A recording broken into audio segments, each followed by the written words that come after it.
All right, welcome back to the Charron Zone, everybody. I am here with the guru of music licensing, Mr. Michael Elsner, and he's going to give you his four steps, Four-step plan to licensing. four-step plan to licensing your music and getting your music heard Yeah. by millions of Oh, people. sure. Yeah.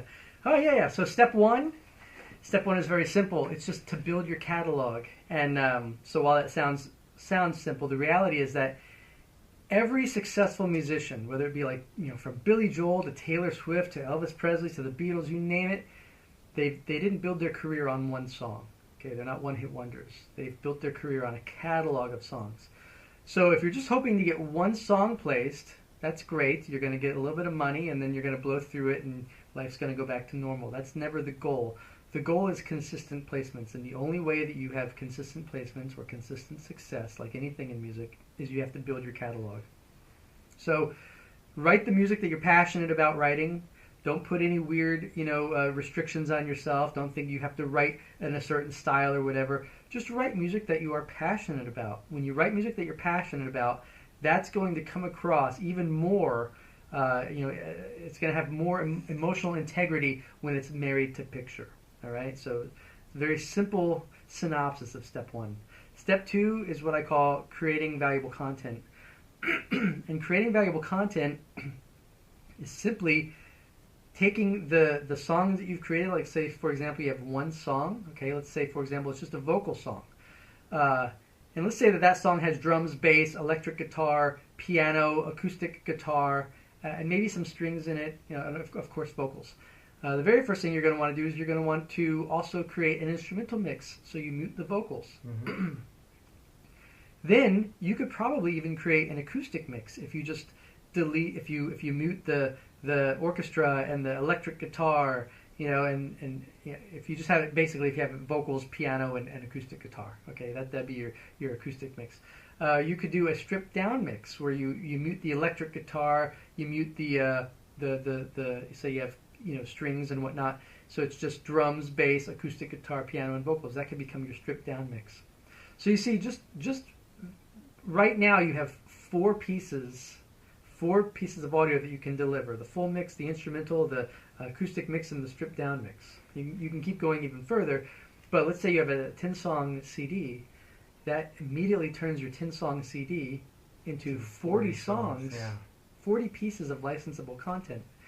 So that's step two, creating valuable content. Again, very, very simple synopsis of it. Step three is metadata, or what I call mastering metadata. And that is where metadata in its most basic form is the information that's attached to the audio file. So for example, let's say that you have an iTunes catalog of, let's just say you have 1,000 songs, excuse me, and you're just really in the mood to listen to Pink Floyd's Comfortably Numb.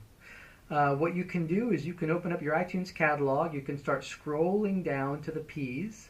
And when you get to the P's, you can find Pink Floyd. Then you have to scroll over and you have to scroll through their albums until you find The Wall. And then you have to find, is it The Wall disc 1 or disc 2? It's disc 1, so you click disc 1, and then which song is it in that disc? And you have to finally find Comfortably Numb. Or what you can do is just go to the top search bar and type in Comfortably.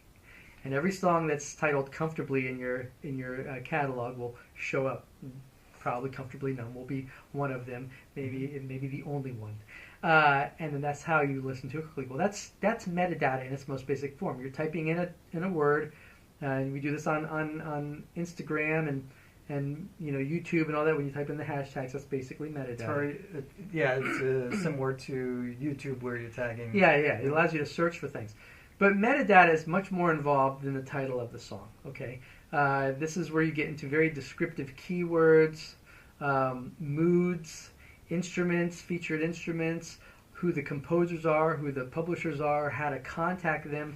Because when someone wants to license a song and it's sitting in a catalog of say 100,000 songs, and they need to find a song that fits a particular scene, they're going to type in keywords, descriptive keywords. You want those descriptive keywords to match what you have embedded into the audio in the audio file that you have for your song. So again, very simple explanation of metadata. Metadata gets very intense, very involved. If you skip this step, this is that third step. If you skip it, no one's ever going to find your music. You don't go to step 4. You can deliver your music to someone, but they're never going to find it. Yep. Believe me. So that's why steps 2 and 3 are so valuable. If you skip them and you deliver your music to the people in step 4, your end users, they're never going to be able to find your song, because unless they're looking for something that happens to be in the title of your song, the key word happens to be in the title of your song, which will be extremely rare. You're not even going to be in the audition process. All right. Excuse me. Going into step 4. Step 4 is called getting your music heard. Getting your music heard is all about how to properly research your end users and what kind of music they're looking for. Now, one of the most common questions I get asked by other musicians is, who should I deliver my music to?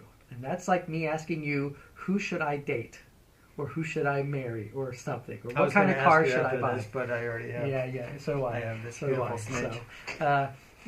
But it's like asking, what kind of car should I drive, right? What kind of car should I drive? Well, you could drive I could recommend a pickup or an SUV. No, I want a sports car. Well, how about this sports car? No, I want a luxury sedan. So, it gets a little too complicated. Only you know what your catalog, what kind of music your catalog encompasses, right? So, I would have to do a extensive amount of research on your catalog. You have to go through somebody's whole catalog. Exactly, to know history, exactly what you're doing to find out who to work with. And it's more involved than that, because everything is about building a relationship. So, another question I get asked is like, if I give you half of my publishing, will you get my songs license? Well, that's to get one song placement. I can use my avenues to get you one song placement, but you're not going to get consistent song placements because you're not developing those relationships. Exactly. But like anything, like dating, you don't go up to someone and be like, "Hey, yo, let's go out." They'd probably say no. Right. That's how that worked for you. Yeah. It was probably the leather jacket. Yeah, it was wearing my name on my own Fonzie. shirt. You could have had a little Fonzie thing on, right? Hey, but like anything, like there's a process. You would never say that to someone and expect them to go out on a date with you, right? So, it's the same process when you reach out to people. You have to do the research. You have to find out what they're looking for, and the fourth step of the process is learning how to research the people, your end users, your music supervisors, your music editors, your music libraries, how to research the people who are looking for your music, and then how to properly reach out to them. Ultimately, each step of this 4-step process delivers value to your end user. By following step 1, building your catalog, you're delivering valuable content, you're delivering value to them in the sense that you're creating music that you're passionate about creating. That's going to translate when you sync it to picture. Step 2, creating valuable content. You're delivering value to your end users because you're giving them a lot of options of what type of the song that you can. They might like your particular song, but oh man, I wish it just wasn't so heavy. Well, then they can go to the stripped down version, right? So you're giving them a lot of options. Step 3, mastering metadata. It delivers a lot of value to your end users because it allows them to search and easily license your song. Step 4, you're delivering a lot of value to your end user because if they're working on a TV show where they're only looking for John Mayer and Ed Sheeran type songs, you're not delivering them, heavy metal, Iron Maiden, Judas Priest music, right? You know what they're looking for, you know the style of music that they're looking at, and you're delivering only the type of music that they could possibly use for that. That way you're saving them a lot of time and energy from hashing their way through your catalog.